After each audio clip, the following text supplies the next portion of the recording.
CNN, BBC, France 24. I'm watching you all. I'm recording every lie. I'm archiving every distortion. I am Ibrahim Traore, and today I'm pulling off your masks. Yes, you heard correctly. I, whom you call a young military junta leader, whom you brand as a dangerous radical, whom you serve up as an anti-Western dictator, am now telling you the truth. And this time you cannot turn off your microphones. This time you cannot turn away your cameras. This time your editors cannot cut this speech. Because the world you monopolize no longer exists. Because millions will hear these words now, without passing through your filters, without being subjected to your distortions, without being muddied by your lies. I am 34 years old. Every day of my life, I grew up with your lies. As a child, I would watch Africa on television. Always the same images. Children with flies, dry lands, weapons, death. This is Africa, they told us. This is what Africa is. And we believed it. We were ashamed of ourselves. We were ashamed of our own lands, of our own people. But then I grew up. I read, I researched, I questioned, and I understood that the Africa you showed us wasn't real. The story you told us was a lie. The fate you imposed on us was a script you had written. For years, how have you portrayed Africa? How have you shown it? How have you sold it to your viewers? As if we were creatures who had no share of humanity. As if we were savages left outside of civilization. As if we were wretches waiting for you to save us. Every day, every hour, every minute, the same story plays on your screens. Hunger, war, disease, corruption, terror, chaos. These are the words that come to mind when Africa is mentioned. In your Africa dictionary, there are no other words. No hope, no success, no development, no resistance, no honor, no pride, no victory. So I ask you, New York Times, Washington Post, Guardian, Le Monde, have you ever made Africa's successes your headlines? How many times have you written about Rwanda's technology miracle? How many times have you shown Ethiopia's reforestation project? How many times have you praised Botswana's democratic success? How many times have you described Kenya's entrepreneurial ecosystem? No, because these don't fit your scenario. Your Africa cannot be successful. It cannot, because then how will you legitimize your exploitation? If it's not in need of help, how will you intervene? If it's not backward, how will you look down on it? Have you ever asked yourselves, has any editor sitting at their desk, any news director in a meeting, any columnist at their keyboard ever thought, why are the people of the world's richest lands poor? Here are the numbers for you, real numbers. Africa owns 70% of the world's cobalt reserves. Your cell phone, your computer, your electric car won't work without cobalt. This cobalt comes from Congo, but Congolese can't afford cell phones. Africa owns 90% of the world's platinum reserves. Catalytic converters, electronic devices, medical implants, they all need platinum. This platinum comes from South Africa, but South Africans are crushed by unemployment. Africa provides 30% of the world's gold production. Mali, Burkina Faso, Ghana, Tanzania. Gold flows like rivers from our lands. But our people swim in poverty. Africa supplies 65% of the world's diamond production. Botswana, Angola, Congo, Sierra Leone, billions of dollars worth of diamonds are extracted, but our miners live on $1 a day. Africa owns 35% of the world's uranium reserves. Niger, Namibia, South Africa. Nuclear plants run on our uranium. Paris lights burn with our uranium. But our villages have no electricity. And you still ask, why is Africa poor? No, the right question is, how was Africa kept poor while being so rich? Here's your answer. Colonialism didn't end. It changed shape. You used to come and occupy our lands. Now you come and establish companies. You used to take by force. Now you make agreements. You used to rule with the whip. Now you rule with credit. Let me give you concrete examples. With numbers, names, dates, but you'll never write about these. Glencore, Swiss-based mining giant, extracting cobalt in Congo. 2022 revenue, $256 billion. A tax paid to Congo, $500 million. That's 0.2%. Is this justice? Rio Tinto, British-Australian mining giant, extracting bauxite in Guinea, 20 million tons annually. What's left for Guinea? Environmental pollution and cancer. Total, now Total Energies, French oil giant, extracting oil in Angola, Nigeria, Congo. 2022, profit, $36 billion investment in Africa, dirty pipelines, Anglo-American, founded in South Africa but now in London. Diamonds, platinum, iron, taking everything. What it left in South Africa? 6 million unemployed miners. And these are just the tip of the iceberg. What about the invisible, the secret deals, the offshore accounts, the transfer pricing tricks?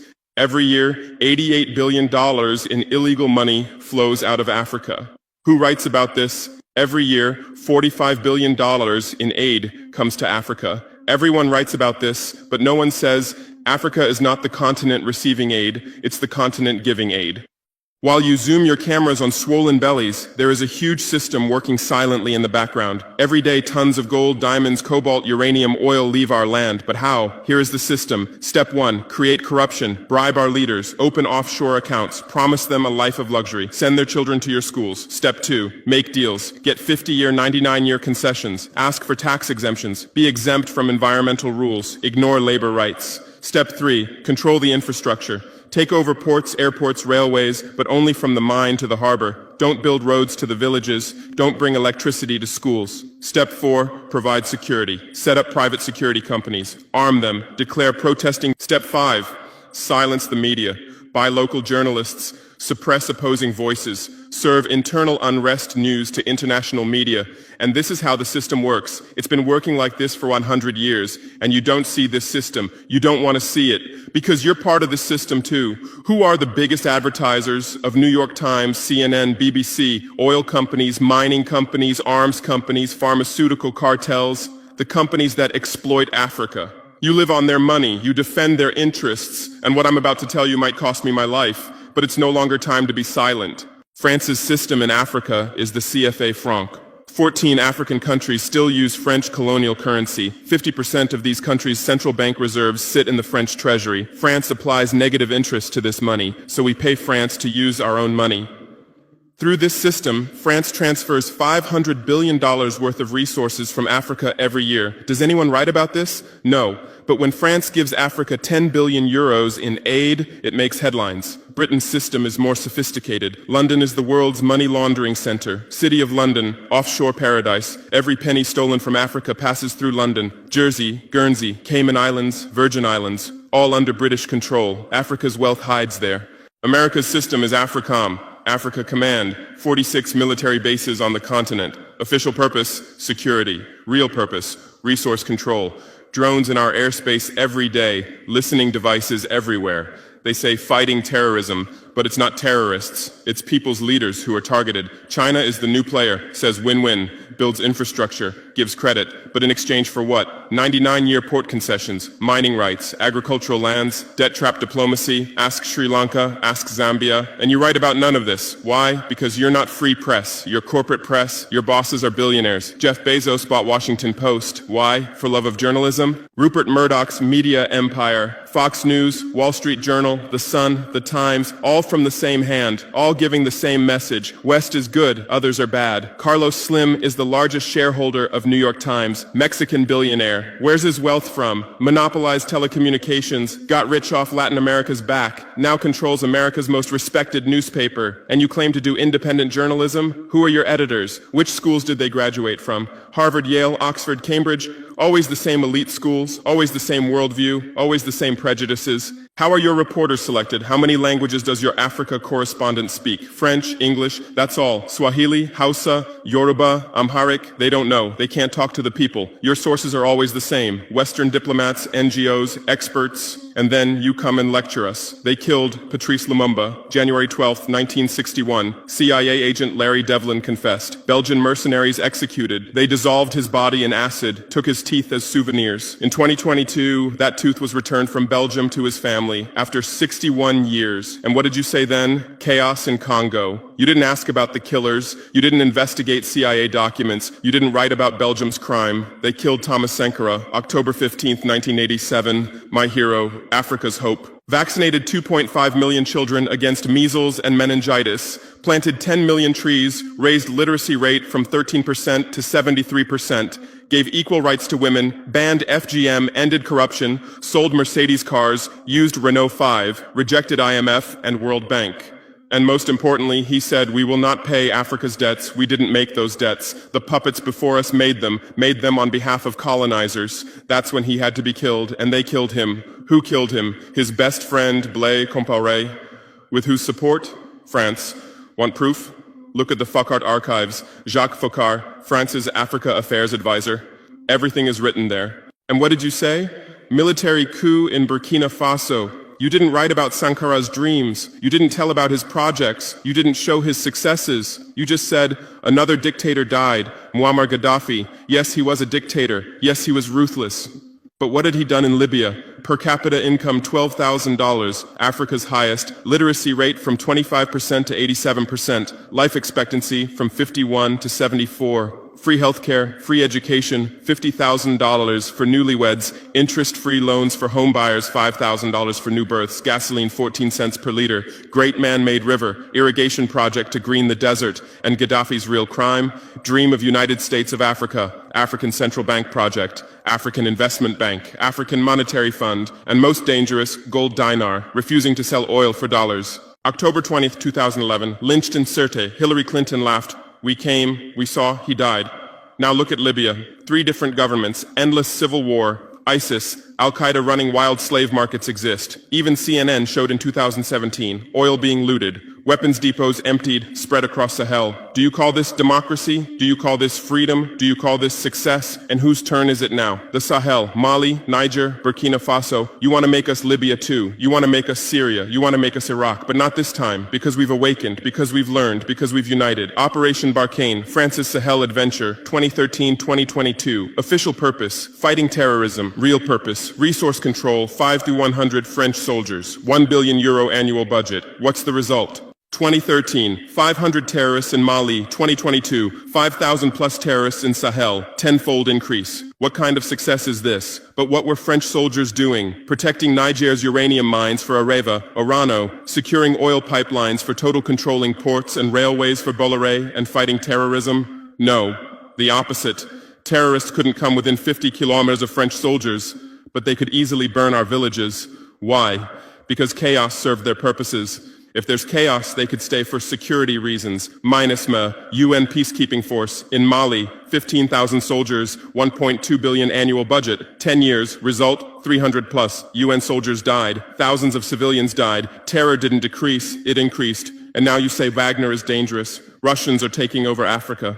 Wagner came, 1,000 soldiers. What happened in 6 months? Terrorists fled, villages are safe, mines are working, people are at peace. What's the difference? Wagner is an ally we invited. France is an occupier who came by force. Wagner follows the agreement. France blackmails, Wagner brings results. France produces excuses, but you don't write the truth. You say Russian mercenaries. Well, what is French Légion étrangère? Aren't they mercenaries? What is American Blackwater Academy? What is British G4S? What is Israeli Black Cube? They are security companies. Wagner is a threat. Why? Because Wagner isn't yours. And the terrorism issue? Who created this terror? Who founded Al-Qaeda? 1980s, Afghanistan, CIA, Pakistan ISI, Saudi money, against Soviets. Bin Laden was CIA's man. You called them freedom fighters. Who supported Taliban? Again, you. Heroic mujahideen against Soviet occupation. You gave weapons, gave money, gave training, then you lost control. How was ISIS born? 2003, Iraq invasion. You toppled Saddam. You disbanded the army. You banned Ba'ath Party. You tortured in Abu Ghraib, and those people became ISIS. Then Syria. You said Assad must go. You said moderate rebels. You gave weapons. Those weapons went to ISIS, went to al-Nusra. You destroyed Libya. Who looted Gaddafi's weapon depots? Where did those weapons go? To Mali, to Niger, to Burkina Faso, to Nigeria, to Chad?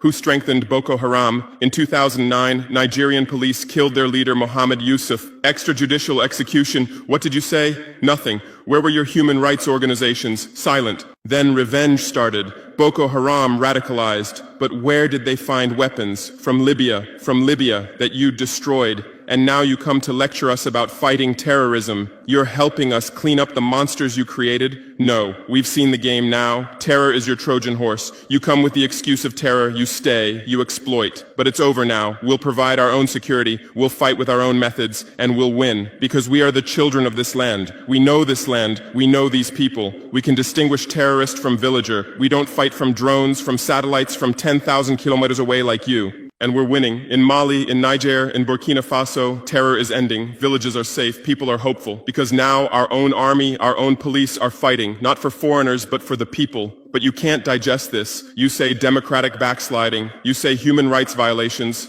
Which democracy? Which human rights? How many people are detained without trial in Guantanamo? What happened in Abu Ghraib? Who did you kill in Bagram? Who did you torture in CIA's black sites? Why is Julian Assange in prison for exposing your war crimes? Why did Chelsea Manning spend years in prison for leaking the truth? Why is Edward Snowden a fugitive for revealing you spy on everyone? And you lecture us about human rights. How many civilians died in your drone strikes? You say collateral damage and move on. How many weddings did you strike in Pakistan, Yemen, Somalia? How many schools did you bomb? How many hospitals did you burn? And you teach us the laws of war? Look, I come from war. I know the front. I've seen death. I've carried wounded soldiers. I've consoled mothers of martyrs. And I tell you, a real soldier protects his people. A real soldier doesn't harm civilians. A real soldier fights with honor. Your mercenaries, your drone pilots, your special forces, they're not soldiers. They're killers. They kill people by pressing buttons from 10,000 kilometers away, then go home and play with their children. We don't fight like that. We look our enemy in the face. We protect civilians. We fight with our honor. We die with our honor. And we'll win. Because the righteous win. Because those who fight with their people win. Because those who fight for their land win. Let's return to your media. I know how you work. I have friends who work within the system. There are journalists with conscience, but they stay silent. Why? Because the system silences them. Those who write the truth get fired. Investigative journalists are laid off due to budget cuts. Dissenting columnists are shown the door because reader interest has declined. And what replaces them?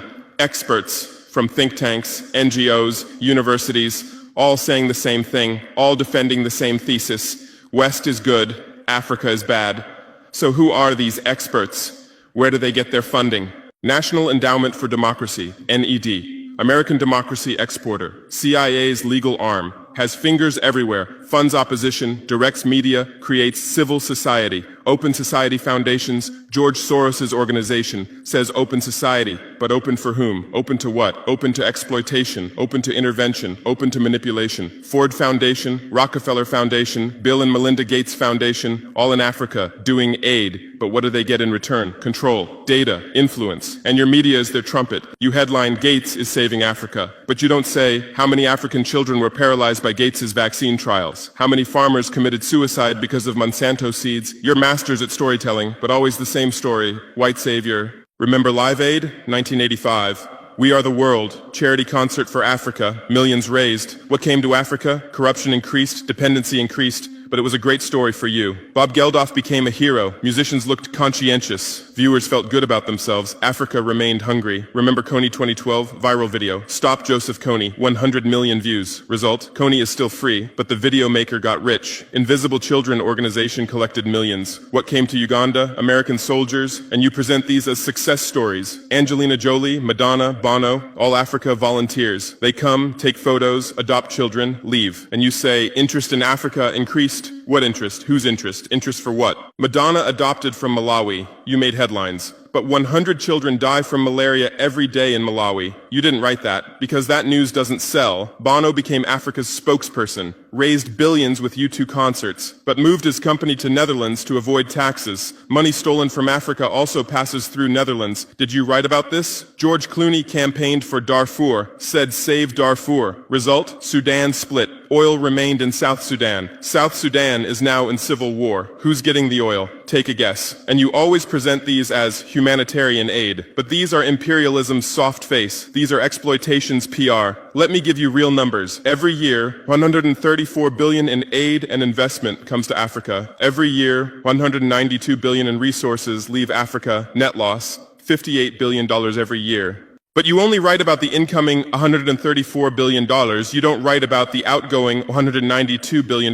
Why? Because then people will ask, why does Africa need aid? Illicit financial flows, 88.6 billion year multinational corporations profit transfers, 48.2 billion year debt interest, 17 billion year brain drain cost, 13.8 billion year climate change cost, 10.6 billion year illegal logging, 17 billion year illegal fishing, 1.3 billion year total, $192+ billion every year. This much resource leaves Africa every year. But what are your headlines? EU announces 20 billion euro aid package for Africa. China gives Africa $60 billion in credit. America grants Africa $8 billion.